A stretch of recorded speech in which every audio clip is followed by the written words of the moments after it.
Gamit ang isang monopod, mag-shoot tayo ng mga candid sa simbahan, mga reaksyon ng mga tao during bride entrance, and gamitin din natin ito bilang boom mic at microphone stand. And also i-convert natin siya bilang isang rotating turntable para sa ring shots. Ilan lang to sa mga kayang gawin ng iFootage Cobra 3 Strike. Bago tayo sumabak sa wedding, ipapakita ko muna yung monopod na gagamitin natin. Ito ang iFootage Cobra 3 Strike. So mag-unbox muna tayo. Buksan na natin. Ito yung pinakang head. So mamaya natin buksan. Lagay muna natin dito. So mayroon tayong manual. Yung mismong monopod. Yan. So ito yung pinaka-head ng monopod natin. Ito yung tripod head niya, ang Komodo K5S fluid head. Meron siyang kasamang quick release adapter na later on ipapakita ko kung paano siya nagwo-work. Yan. And ito yung kanyang plate. So this is the monopod. Okay, handle. I think this is yung handle niya. So pag-usapan natin yung una kong napansin sa kanya. First time ako nakakita ng ganito. Pipindutin mo lang, hawakan mo itong handle, pipindutin mo lang siya, and mapapahaba mo na. Pag nirelease mo, nakalock na siya. Pag trinay mo ibalik sa dati na hindi mo pinipindot to, hindi talaga siya, mahirap siyang ibalik. So press. Imagine mo, napakabilis nun kung nasa wedding ka, tapos ganun yung gagawin mo. Baba ako lang dito ha. Imagine mo, nasa wedding ka, gusto mo mababa yung tripod o gusto mo mapataas, pindutin mo lang ng ganun, up, mataas na agad. Compared sa mga tripod ibang monopod na adjust mo pa, ikutin mo o kaya bubuksan mo tapos iangat, eto iba. Talagang ang bilis niya, mabilis siyang gamitin. So, maganda tong gamitin sa mga pag mag-shoot ka ng bride entrance tapos kukuha ng mga reaction, lipat-lipat ka. Up, gano'n, ang bilis, then down. Kaibahan niya sa ibang mga monopod, meron siyang foot pedal na kapag tinapakan mo, malaya mong maigagalaw yung buong pole from left to right. And kagaya ng sinabi ko kanina, dahil sa quick release system, detachable yung buong pole niya. And later, habang nagsushoot tayo, dun ko ipapakita kung paano siya gawin. Ngayon isubukan naman natin itong gamitin sa pinaka-crucial part ng isang wedding, ang wedding processional. Gamitin natin itong Cobra 3 Strike sa pagkuha ng mga reaksyon ng mga tao. Siyempre, kasama na rin dito yung reaction ni groom. So, kailangan makakuha tayo ng maraming reaction or candids. Dito natin masusubok kung mabilis nga ba tayong makakapag-shoot gamit itong monopod na to. Before natin simulan, explain ko lang muna yung setup namin. Ipakikilala ko muna sa inyo yung mga kasama ko. Eto si Sir Jan, siya yung main cam, siya yung pwesto sa harapan. Eto naman si Sir Erwin Acero, siya naman yung backshot para kay bride. Ang pwesto ko naman ay third cam. Ako yung bahala sa mga reaction ng mga tao sa paligid. So habang busy pa ang lahat sa pila para sa entourage, kukuha muna ako ng ilang candid sa paligid. Actually, first time kong gagamitin yung monopod na to. And aaminin ko, medyo naninibago ako pero habang tumatagal, nagagamay ko na rin. Mas sanay lang talaga ako sa tripod kasi ever since I started shooting wedding, ito na talaga yung gamit ko. Pero can you imagine kung masanay ka na rin sa paggamit ng monopod? For me, the more nasanay ka sa gamit mo, the more na magiging mabilis at madali ang trabaho. Ngayon simulan na natin ang pag-shoot sa mga entourage. Dito ako unang pepwesto sa mga upuan na nandito. Kung mapapansin nyo, medyo masikip, and imagine kung tripod yung gamit ko sa pwesto na to, malamang hindi ko mabubukan ng maayos yung paan ng tripod. Pero sobrang dali lang kapag monopod yung gamit. So plus point to para sa Cobra 3 Strike, kasya kahit masikip. And also makakagalaw ako habang naglalakad si groom. Ngayon nakalakad na si groom, dito ako mag-start mag-shoot ng mga candids and reaction sa paligid.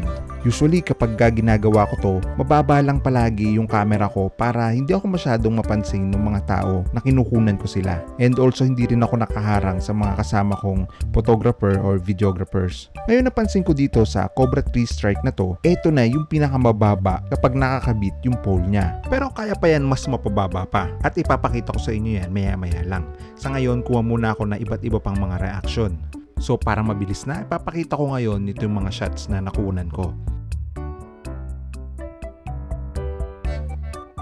Ngayon, ipapakita ko na sa inyo kung paano siya mas pababain pa. Isa pa sa feature ng Cobra 3 Strike is detachable yung buong pole niya. Ibababa ko lang itong lock matatanggal na yung pole. Same din sa taas, madali lang tanggalin yung pinaka-head niya at ngayon ikakabit ko lang siya sa kanyang paa. Teka, yun, nag-lock. And sobrang dali lang niyang tanggalin kasi may quick release system siya. Hindi mo na kailangang magpihit ng kahit na anong mga screws para ma-detach yung pole. And at this time, hindi pa naman pumapasok si bride. Yung mga entourage pa lang yung pumapasok sa ngayon. So, subukan natin mag-shoot na mababa lang. Yung nakababa lang siya sa sahig. Pwede ko rin siyang ipatong dito sa upuan. Then after lahat ng yon, mabilis ko lang siyang ibabalik. Ngayon, lilipat na tayo ng pwesto. Magsisimula na kasi yung door opening para kay bride. Nakaabang lang ako sa reaction ng parents niya. Hindi ko na kailangang kunan yung pagpasok ni bride kasi may dalawang shooter naman na naka-assign para sa kanya. Nakakita ako ng tao dito. Okay. So yun. Nakuha ko na reaction ng mga tao.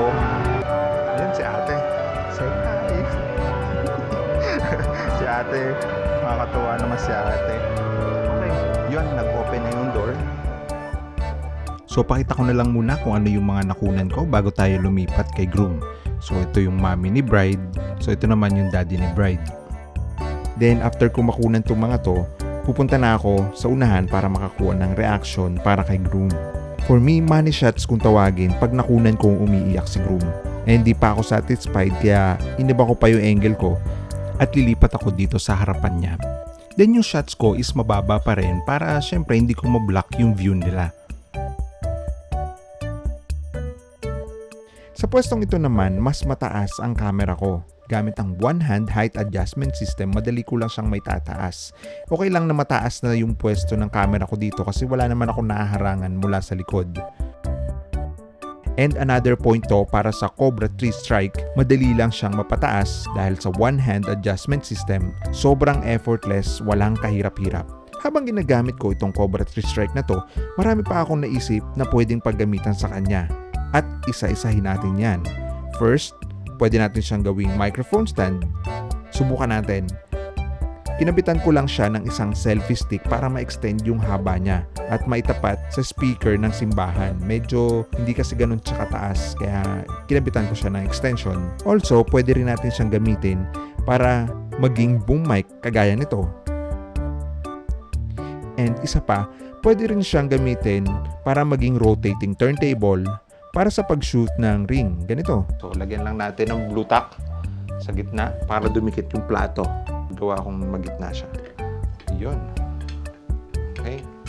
At gamit pa rin ang blue tack, ididikit ko lang yung sing-sing sa ibabaw. Kailangan mahanap ko yung pinaka-center nung plato na ikinabit ko sa tripod. Ganun lang. Isang papunta doon at isang pabalik na ganun. Yun. Okay, di ba? Since mahilig ako mag-explore ng iba't ibang technique sa pagsushoot, gusto ko lang subukan ito. Plano kong gamitin ang Cobra 3 Strike para maging extension ng gimbal para makakuha ng top shots during the bride entrance. So ito yung plano ko. Ilalagay ko itong pole dito sa side and once na pumasok si bride sa loob, ikakabit ko naman itong gimbal sa pole to have a shots na parang crane. So ito yung naging experience ko. Nagawa ko naman lahat yung mga shots ayon sa plano ko.